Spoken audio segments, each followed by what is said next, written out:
In a single day, this bird kills almost 1,000 times, and when there are chicks in the nest, she brings them food up to 400 times a day. She weighs less than a matchbox. In the fall, she flies 6,000 miles away, and in the spring, she comes back to one single door on the whole planet, and to a person she knows by sight. So why has a born killer lived side by side with people for centuries, and why do we call her a symbol of home? She sits on a wire over a country yard, and these are the only minutes in her day when she is not killing anything.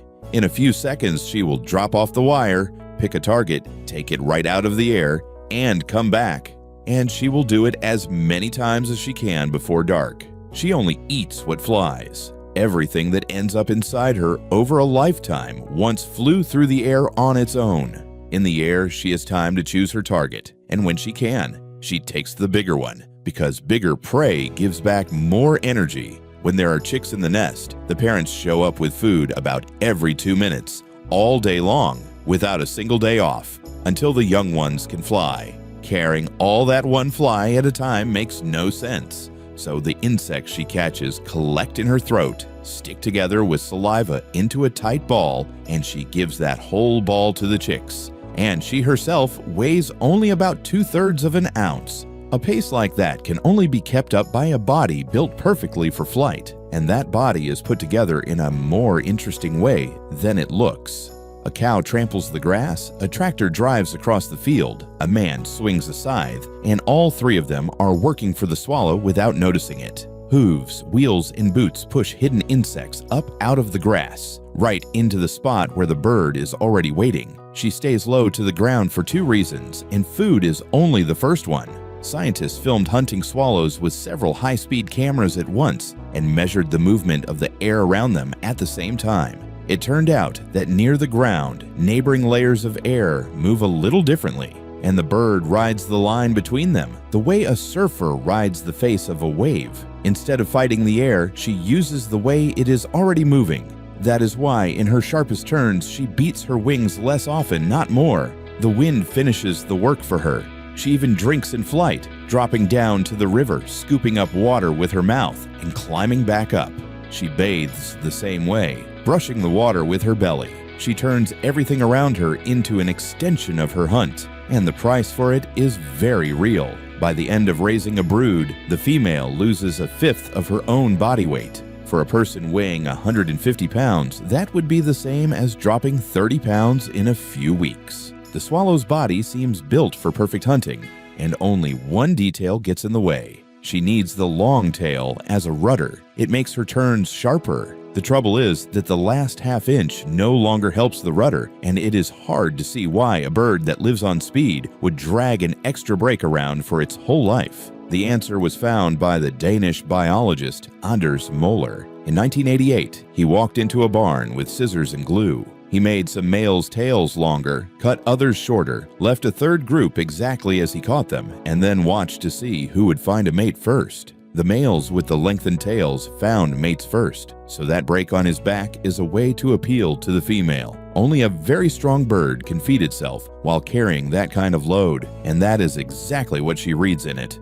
But the female's choice is only the beginning. Geneticists checked one American colony and found that every third chick in the nest came from another father. So even the male who was chosen risks feeding someone else's chicks all summer, and his caution makes perfect sense. Which brings us to the trick Møller noticed later. The moment a rival showed up near his female, the male would call out as if a predator were nearby. Every bird around dropped what it was doing and shot into the air. The other male's mating attempt fell apart, and the male calmly went back to the nest. There was no predator.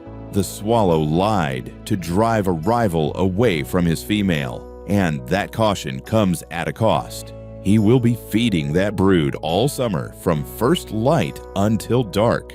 There is so much work that by midsummer, when the second clutch arrives, the grown chicks from the first one often stay to help their parents and feed their younger brothers and sisters. By the end of the summer, the little ones at a single nest are being fed not by 2 birds, but by the whole family, and sometimes by the neighbors too.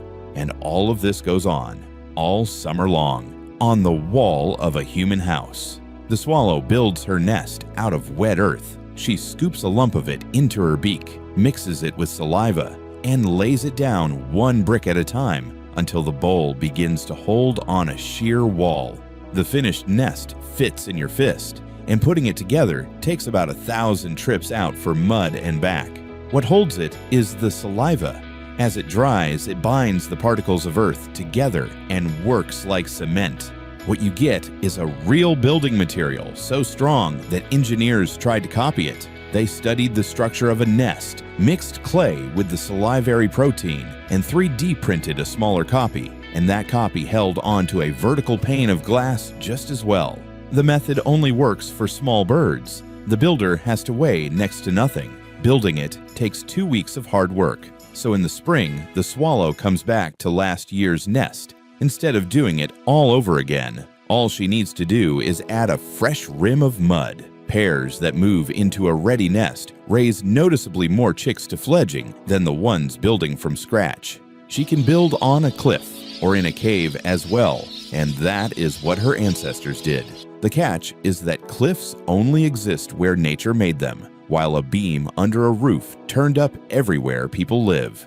We settled almost the whole planet, and everywhere we went, we put up walls a nest can hold on to. And here's where it gets strange.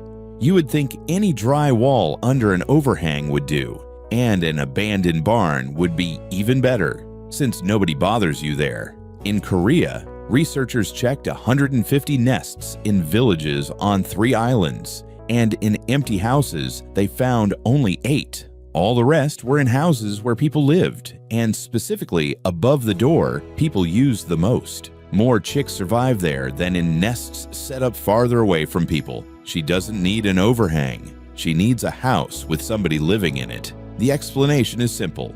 To a snake, a rat, or an owl, a person by the door is a huge, noisy predator, and getting close to that door is dangerous. We guard her home without even suspecting it. On top of that, a yard like that is always full of flies, horseflies, and wasps, and she takes hundreds of them out of the air every day while the owners go about their business. Very recently, scientists ran a simple experiment. One of these houses belongs to a person this swallow has seen hundreds of times, and next to him stands a stranger. The two of them walk up to the nest one at a time, and the scientists watch for the moment the female leaves her eggs and flies off. They tested 120 nests this way.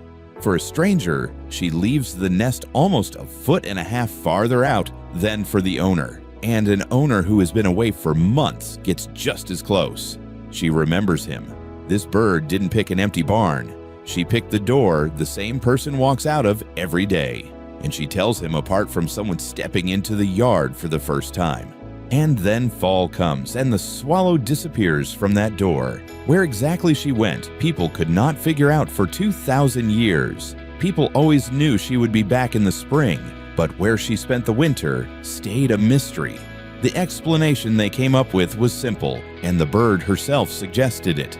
In the fall, the flock would vanish right over the water. The swallows dropped down toward the lake, circled over the reeds, and were gone until spring. To a person in the 16th century, the idea that they wintered in the mud under his feet made more sense than a flight across half the planet. The Archbishop of Uppsala printed an engraving showing swallows lying underwater in stacks while fishermen haul them out with a net, as if they were catching fish, and he claimed that in a warm room, the birds come back to life. People believed that for 200 years. It went on that way until one man put a small metal band on a swallow. On May 6, 1911, a lawyer named John Masefield banded an adult bird from the pair, nesting in the porch of his own house in the English county of Staffordshire. The band carried the number B830. The following spring, he again caught the swallows that came back to his porch, and this one was not among them. A few months later, a letter arrived. On December 23, 1912, that same bird was caught in a farmhouse near Utrecht, in the province of Natal. That is South Africa. 2,000 years of guesswork ended with a single number on a band the size of a fingernail. Between an English porch and an African farm, there are almost 6,000 miles. And at both ends of that route, she picks a human house. Sailors had been getting swallow tattoos long before that, as a promise to come home. She became the symbol of coming home before anyone found out where the bird herself was coming home from. The record for her lifespan is 16 years, which means 16 crossings of the Sahara and back. More than 180,000 miles in one lifetime, close to the distance to the moon. And every one of those trips ends at the same nest, the size of a fist. Crossing the Sahara is the hardest test in a swallow's life. But in recent decades, the hardest part waits for her at home. She gets through the desert, gets past the falcons and the sandstorms, comes out exactly at her own yard, and the nest isn't there anymore. This spring, that is exactly what happened in the town of Rye, New Hampshire. A colony had lived in an old 18th century barn since the middle of the last century. But this year, the windows were kept shut, droppings had built up inside, and they were declared a health risk for people. In place of the barn, new nesting structures were put up nearby. The birds came back from another continent to the place they had remembered all winter, and they could not get inside. They had crossed an ocean, and a closed window stopped them. Residents sued their own town government. They demanded the barn be opened and argued that the new birdhouses would not save the colony. The court sided with the town. The summer was a loss for the colony. The birds came back, but there will almost certainly be no young this year. The residents didn't give up. They gathered signatures and put the swallow question on a town ballot. For the first time in the town's 400 years, in Rye, an entire town stood up for the swallows. Everywhere else, their home disappears more quietly, and nobody is driving the birds out on purpose. Cows are moved to big farms because that makes milk cheaper, and when the livestock leaves the yard, the insects leave with them. Wood on the walls is replaced with metal because metal lasts longer. The problem is that wet mud grabs onto a rough board and dries there for good, while on a smooth sheet, the lump slides down and falls before it can set. Building a nest on a wall like that is impossible. Yards get paved over because walking through mud is inconvenient, and when the puddles go, the building material goes with them, and the finished nests get knocked down by the owners themselves for exactly one reason. A nest over the entrance makes a mess of the porch. In 2,000 years of living next door, that is the only thing she is guilty of. What all of it added up to can be seen most clearly in northern Italy. Researchers visited 190 farms, then came back to the same places 9 years later and counted the nests again. Of every 2 swallows, 1 was left, and every 5th colony was empty for good. The drop was worst where people had stopped keeping livestock. Human housing has changed a great deal, but the swallow still keeps reaching for people and tries to adapt. She always lined the inside of her nest with horsehair, because there was a horse in almost every yard, and hair was lying around by any fence. The horses are gone, but the birds managed to find a replacement. In China, researchers took apart almost 200 active nests, and in every 5th one, they found a human hair, and in about as many, plastic. We change our yards and our walls, and every time she finds something new to build with and stays close. She leaves for good, only from the places where living next to a person has become impossible. That is what happened in Gibraltar. The streets were paved over with concrete, the open ground disappeared, and there was nothing left to build with. The last nests there were seen in the 60s, 55 years, and not a single new one. Then a park was laid out in the center of the city. A pond was dug, and damp ground appeared around it again. This summer, the authorities put out a notice in the papers. Let us know if anyone spots a swallow nest on a building. One person wrote in.